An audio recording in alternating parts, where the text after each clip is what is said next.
Well, hello guys, Mark Holmes here, and as always, I want to thank you all for watching the Joe Boo Sports Report as well as Joe Boo's day job. And right now, I'm working on my day job, be it on my own house. I'm actually working on replacing the deck boards. They've been down for about 14 years, and it's time. It's time. I could replace them with composite, but I'm just kind of a wood guy. If you've been doing projects and home improvements or even looking at buying a home, what you'll know is the price of lumber has been through the roof and it's going crazy. And people will say, you better hurry up and buy wood now because it's going to go up and go up and go up. And it's been, I will say, kind of artificially um, raised. Part of the problem, there's a multitude of reasons why it's gone like crazy. The biggest reason is greed in the stock market. The reality is the stock market drives the price of everything. It's perception, and sometimes it's kind of made artificial hype. What do I mean by this? Well, sometimes things can be a self-fulfilling prophecy. Because people have been hyping, oh, the price of lumber is going up, and people start panicking.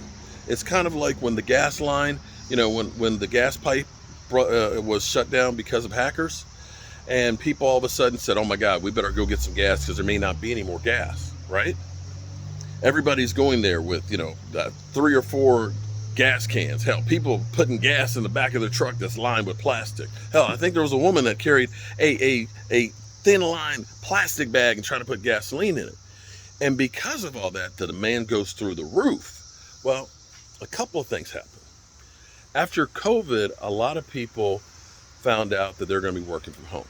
A lot of companies have decided this actually works for us. They're working from their house. We don't need as big an office. We don't have to pay for the electricity, the toilet tissue, cleaning, and things like that. We can shift that cost on them and actually increase our profits, because some people actually work from home and they're worried about the perception of them not doing enough work will actually be more productive from home. Other people who've had to commute, 3 hours a day round trip or more, now have that 3 extra hours of being able to work at home. And so you're seeing this change. And so people who before realized we need to be close to our jobs so we don't spend so much money in gas, now can work from almost anywhere. So people are moving further out. So now areas that have never had a lot of big, sales or people buying houses like crazy, now are looking to move out, further out. I can get more land, more bang for my buck. And this has created a market frenzy that now all of a sudden people keep saying, we got to build houses. So you got the strain of needing more materials. Then with COVID, you had a lot of lumber mills that kind of shut down and reduced production. And then in Canada, yes, Canada, because the winters have been warmer, there's a beetle that feeds on the trees. And because that beetle wasn't dying out over the winter, it's actually more damage to the trees. Now, in the short run, because there's more damage to the trees, these trees will actually get cut down. But all of these things weighed in on the future market and the speculation. And see, here's the thing. People that were buying into getting lumber now are getting screwed. If you're buying lumber right now, the futures, you're losing your money. You've missed the curve. You've missed the boat. Because what happened today is the biggest 1 week drop in the history of lumber futures. It crashed.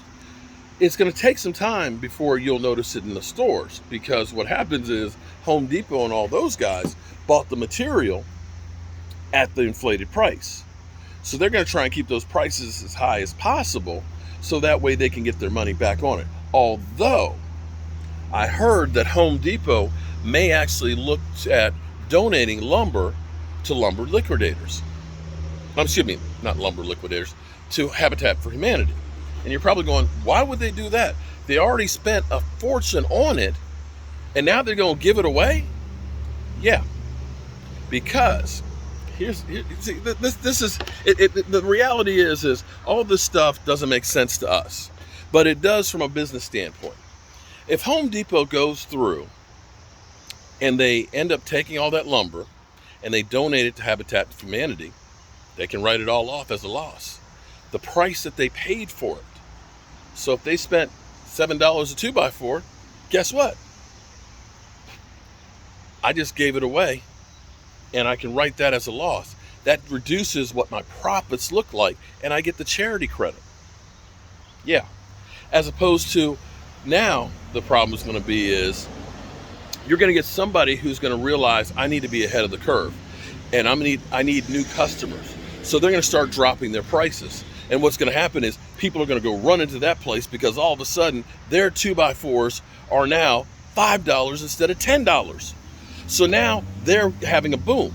Well, and here's the problem for the other guys. I'm sitting here with $10 2x4s. They got 5. Everybody's going over there and getting theirs. I need to go $4.59. So all of a sudden, the price of lumber is going to come back down because the builders are saying it's too much money. There's no profit left after me paying that much for the lumber.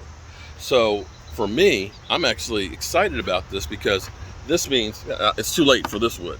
It's too late for my deck. Okay, I bought it at that. It's a loss, but it's not a loss because I'm getting this deck done now.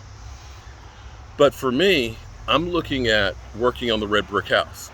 Good thing is I've got basically about 5 weeks probably before we'll really be able to get working on it because we have to go through the zoning change.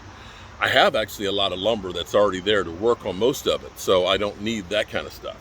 But once I finish the red brick house, I have a spot of land that I want to actually build a duplex on for affordable rentals. And at that time, that'll probably be in the fall, in which case where the price of lumber will be cheap. Now, the bigger question will be is, will the real estate prices stay as high as they are? In the short term, because the builders have basically balked and slowed down on building homes, there's a very limited amount of inventory.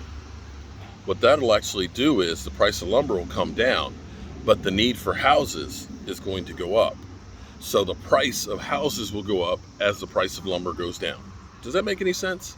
Now, I'm not an economic advisor, but here's the thing that I know.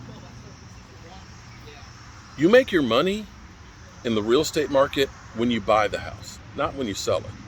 See, you've got to buy a house cheap, build the equity in it, and sell it high. Those that are out there now trying to buy a house and trying to say, let's buy a house and fix it up and sell it because the market's high, you're spending so much to buy it with the price of lumber. You're going to cut your profit margin, or maybe even lose your ass. But hey, what do I know? I'm just a jackleg carpenter working on my deck. I'll see you.